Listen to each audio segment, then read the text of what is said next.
Hey, a new cat parent? I bet you are grappling with questions. Watch this series of videos about nutrition, grooming, health, behavior, safety, vaccination, covering the first 45 days of being a cat parent. Happy parenting! As a first time, someone who loves cats, but I don't have any experience dealing with sterilizing community cats. What is the entire process? Where to find subsidized neutering, because it can be very expensive. So, both in terms of a pet and community cats, the importance of sterilization and how to go about it. Okay. So I'll start with your first question, which is it important to sterilize male cats? It's important to sterilize all cats, whether irrespective of male and female. And the reason is that if you have an unsterilized cat of either gender, they will attract the opposite gender and you'll have more cats coming in. So that's a very simple reason. There are multiple reasons, but this is a reason that I give out to the public who come and ask me why I need to sterilize the male cat. And number two is male cats actually spray a lot. So they spray, meaning mark their territories. So if you actually only sterilize the females, you'll just have cats spraying on your doors, spraying all your cars, spraying everywhere, and male cat urine stinks. So then you'll have because a lot of people come and complain to us that cats are peeing on my front door, on my mats, on my car seat, on my bike seat covers, and all of that.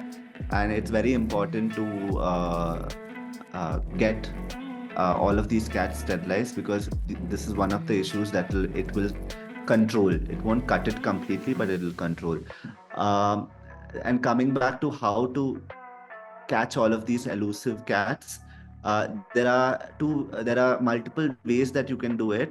So you'll have to follow a step-by-step process. Number one is, if you're living in a gated community, it's important that you identify all the cat feeders in your community, because you need a population assessment. You need to figure out what is the population of stray cats in that community.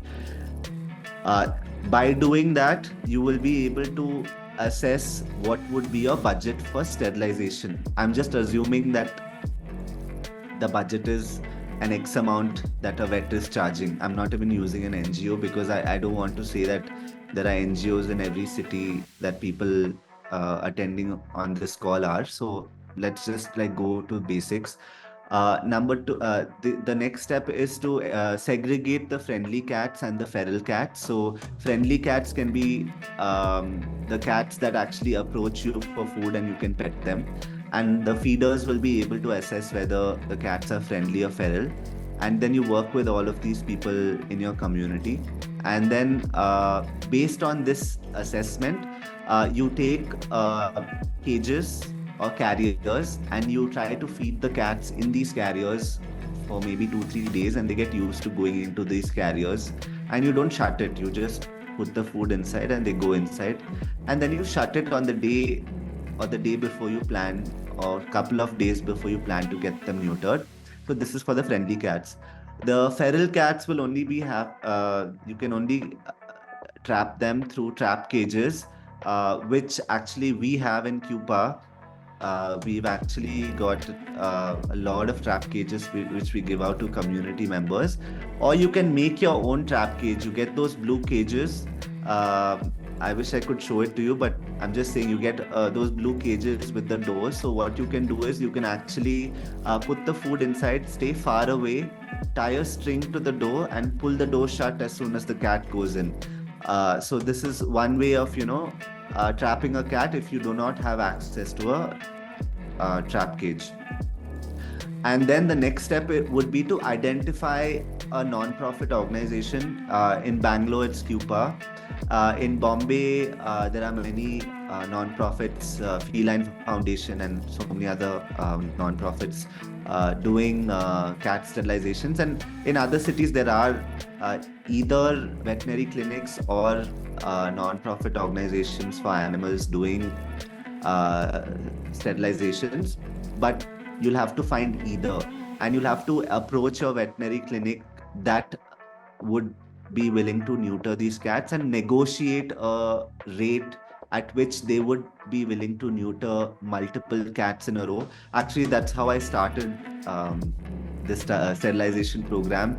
Uh, Back in the day, maybe 8, 9 years ago, we did not have a robust sterilization program in any city. And we actually approached multiple veterinary doctors and veterinary clinics based on their reviews on how good they are with cats. And then we talked to them and negotiated with them and said, hey, we are doing this, we're helping these stray animals, but we are not able to fund or pay. It costs anywhere between 5,000 to 10,000 for neutering a cat in a private clinic, plus boarding charges and all of that. So we kind of negotiated a price that the veterinary doctor would only charge us under this program, and that would guarantee that many number of cats going into his clinic for surgery, and also he would understand that because of the large numbers, he would be willing to reduce the price by maybe 30%.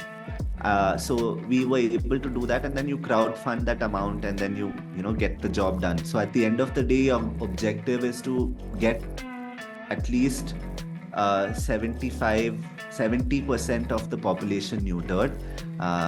And I mean, if you can get 100% of the population neutered, it's great. But 70% of the population needs to be controlled in order for it to be successful. Because after you do 70% of the population and make sure that every cat's ear is notched, that means there's a small V cut on the ear. Because we get a lot of cats that come in that do not have the ear notch, but they're already neutered.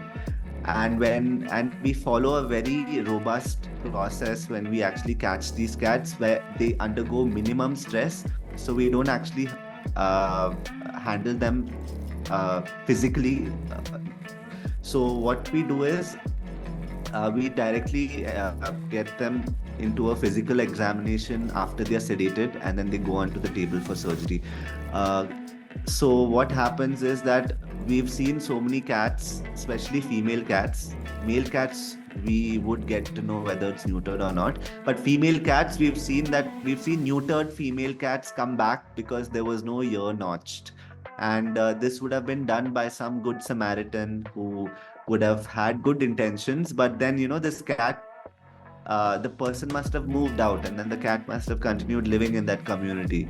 So somebody must have seen, oh, this cat's ear is not notched, or this cat's a female cat, so I need to go and get this cat neutered again.